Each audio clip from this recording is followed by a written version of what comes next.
నియోజకవర్గం నుండి వచ్చినటువంటి తెలుగుదేశం పార్టీ నాయకులకు, కార్యకర్తలకి అందరికీ నా హృదయపూర్వక నమస్కారాలు. ఇక్కడ గ్రీన్ టీమ్ అనే పేరుతో ఇక్కడ చాలా అభివృద్ధి కార్యక్రమాలు ఇక్కడ ఊరందరూ కలిసికట్టుగా పార్టీలకు అతీతంగా ఎన్నో కార్యక్రమాలు ఇక్కడ చేపట్టడం జరిగింది. నేను ఈ ఊరు పలుసార్లు పెద్దలు పిలిచి నాకు ఇన్విటేషన్ ఇచ్చి వేరే కార్యక్రమాల్లో అటెండ్ అయినప్పుడు ఇలా చెప్పారు.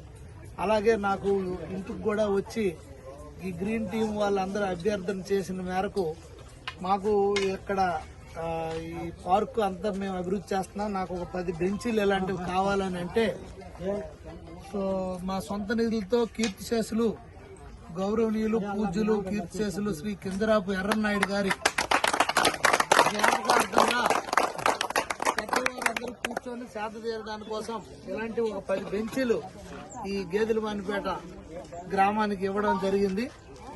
ఈ సందర్భంగా నాకు ఈ సేవ చేసే అవకాశం, అలాగే పెద్ద ఆయన పేరు మీద ఇచ్చే అవకాశం నాకు రావడం అదృష్టంగా భావిస్తూ నాకు ఈ అవకాశం ఇచ్చినటువంటి గ్రామ పెద్దలకు, అలాగే టీడీపీ నాయకులకు, కార్యకర్తలకు, గ్రీన్ టీం వారికి అందరికి కూడా నా హృదయపూర్వక ధన్యవాదాలు. అలాగే జనసేన, బీజేపీ నాయకులకు కూడా నా హృదయపూర్వక ధన్యవాదాలు, కృతజ్ఞతలు తెలియజేసుకుంటూ సెలవు.